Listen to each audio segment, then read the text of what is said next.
Dilatar belakangi kesewenang-wenangan pemerintah kolonial, terutama dalam hal hak tanah dan pungutan pajak.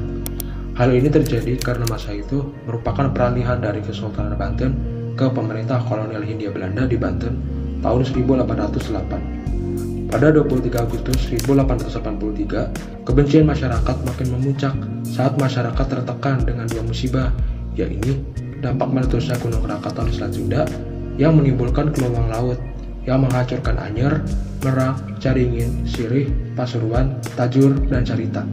Selain itu, musibah kelaparan, penyakit sampar atau pes, penyakit binatang ternak, atau kuku kerbau membuat penderitaan rakyat menjadi-jadi. Di tengah kemelut ini, kebijakan pemerintah Belanda yang mengharuskan masyarakat membunuh kerbau karena takut tertular penyakit membuat warga makin terpukul. Belum lagi, penghinaan Belanda terhadap aktivitas keagamaan menjadi puncak rentetan alasan dilakukannya perlawanan bersenjata.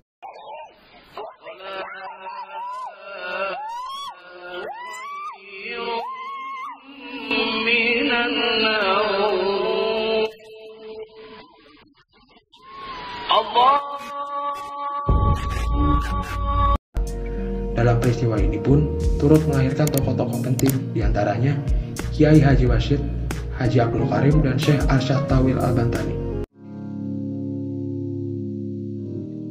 Perekonomian di Banten secara luas bersifat agraris.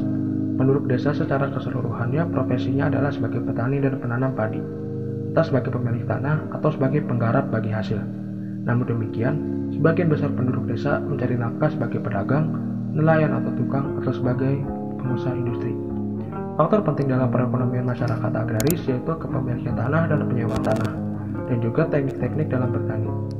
Pada tahun 1808, Dendels menghapuskan tanah-tanah milik sultan serta wajib kerja bakti yang melekat pada tanah-tanah itu, lalu mengungut 1/5 bagian dari hasil panen sebagai pajak tanah untuk seluruh daerah datar rendah di Banten. Beberapa tahun kemudian, Raffles menjadikan sewa tanah sebagai satu-satunya pajak tanah. Jelaslah bahwa anggota-anggota kerabat sultan dan pejabat-pejabat kesultanan, orang-orang yang paling beruntung di bawah sistem yang lama, cenderung untuk menghendaki kembalinya kebiasaan-kebiasaan tradisional, dan oleh karena itu, mereka berusaha mempertahankan hak-hak mereka, meskipun mereka sudah menerima ganti rugi. Oleh sebab itu, ketentuan-ketentuan tersebut telah menimbulkan banyak rasa tidak puas, dan itulah yang dianggap sebagai sumber kerusuhan di Banten pada tahun 1830. Sejak semula, pemerintah telah dialang-alangi untuk memperoleh informasi yang sebenarnya mengenai keadaan tanah kesultanan, sehingga orang-orang yang telah dianugerahi tanah-tanah itu dapat terus mengutip peti-peti tradisional. Dengan demikian, maka rakyat mendapat kesan bahwa pengutipan beraganda itu telah mendapat restu pemerintah. Akibatnya, timbul satu situasi di mana segala kesalahan dilimpahkan kepada pemerintah. Salah satu keadaan lainnya ialah soal pajak. Pajak sewa tanah yang seharusnya dilakukan dengan ketat, ini tidak dilakukan, karena mereka tidak punya data pasti tentang luas tanah sesungguhnya. Akibatnya, jelaslah pembagian itu dilakukan semena-mena dan menguntungkan elit desa, sehingga mereka membayar pajak dengan relatif kecil. Tidak jelas berarti rakyatnya yang memikul beban yang lebih berat. Salah satu hal lagi yang mengenai pajak perdagangan, salah satunya ialah pajak pasar di Cilegon. Presiden Banten memerintahkan agar orang-orang yang berjualan di pasar dikenakan pajak. Pasar orang yang hanya kadang-kadang saja berjualan tidak dihiraukan. Setiap orang yang berjualan di pasar harus membayar sekurang-kurangnya 1 gulden. Orang yang tidak membayar pajak itu diancam dengan kurungan atau denda sebesar 15 gulden. Selain itu, pada saat sebelum terjadinya Geger Cilegon, kondisi di Banten masih sangat kacau dikarenakan letusan Krakatau, yang dimana pada saat itu sektor pertanian di Banten seketika mati dikarenakan dampak dari letusan tersebut, dan juga ditambah perilaku kolonial Belanda yang melakukan pelarangan terhadap umat Islam untuk melakukan ibadah, yang kesemuanya ini dipersatukan dengan semangat jihad atau perang suci.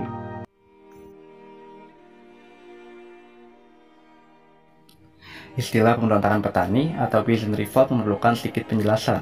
Istilah itu tidak berarti bahwa pesertanya terdiri dari petani semata. Sepanjang sejarah pemberontakan petani, pemimpin-pemimpinnya jarang sekali berasal dari kalangan petani biasa. Mereka biasanya berasal dari golongan-golongan penduduk pedesaan yang lebih berada dan lebih terkemuka.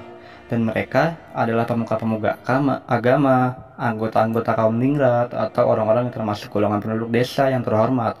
Jadi, orang-orang yang statusnya memudahkan penilaian mengenai tujuan suatu gerakan dan yang dapat berfungsi sebagai suatu fokus identifikasi simbolis. Mereka mempunyai kemampuan untuk mengungkapkan keinginan-keinginan terpendam itu dari bagian terbesar kaum tani dan untuk menyalurkan kekuatan kaum tani yang tidak teratur itu menjadi suatu tekanan yang efektif.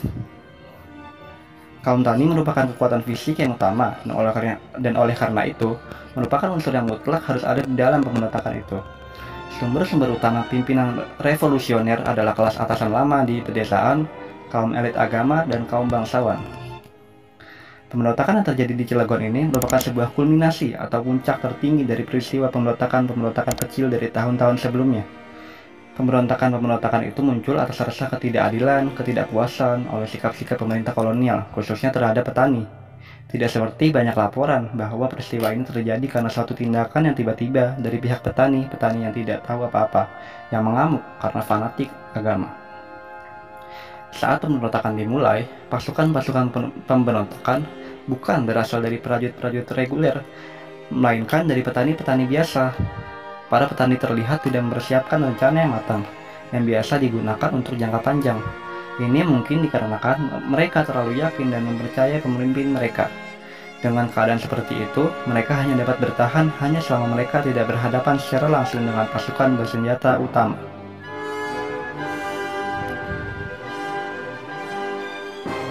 Seperti yang sudah dijelaskan tadi, pajak menjadi salah satu hal yang dipermasalahkan. Untuk itu, Presiden dan juga pemerintah melakukan pembahasan mengenai ini. Keluhan-keluhan mengenai beban pajak diantaranya menyangkut pajak kepala dan pajak usaha perdagangan. Mengenai pajak yang pertama, Presiden dengan cepat mengambil langkah-langkah administratif untuk mempercepat dipulihkan cara pemungutan pajak kepala menurut kebiasaan setempat. Pemerintah selanjutnya mengadakan penyelidikan tidak hanya di Banten, melainkan di seluruh Pulau Jawa, yang hasilnya akan digunakan untuk mengubah pajak perdagangan. Setelah melakukan survei, diketahui bahwa mayoritas besar pedagang-pedagang kecil itu melakukan pekerja mereka hanya pada hari tertentu dalam 1 minggu. Mereka berdagang hanya untuk mendapat penghasilan tambahan. Presiden Banten mengusulkan agar golongan pedagang kecil ini dibebaskan dari pajak usaha. Akhirnya, di kemudian hari diadakan perubahan dalam peraturan mengenai pajak usaha itu, sehingga pedagang-pedagang kecil yang berpenghasilan kurang dari 25 gulden setahun dibebaskan dari pajak usaha. Selain itu, masalah dari urusan agama sempat menjadi pemicu pemberontak dimulai oleh karenanya perlu dilakukan perubahan-perubahan. Salah satu perubahan tersebut ialah mengenai pelarangan mengadakan arak-arakan hiburan musik dalam pesta-pesta yang segera dihapuskan, dan untuk selanjutnya orang hanya diharuskan memberitahu pihak wajib setempat terlebih dahulu. Selanjutnya, mengenai penyelenggaraan zikir, tidak dikeluarkan peraturan-peraturan khusus. Terserah kepada pejabat-pejabat setempat untuk mengatur persoalan ini secara kebijaksanaan. Dalam keadaan bagaimanapun, penyelenggaraan zikir tidak boleh mengganggu lingkungan. Jadi sekian dari pembahasan dari kelompok kami tentang terkait GGR Cilegon. Apabila ada salah kata maupun perbuatan, mohon dibukakan pintu maaf yang sebesar-besarnya. Wassalamualaikum warahmatullahi wabarakatuh.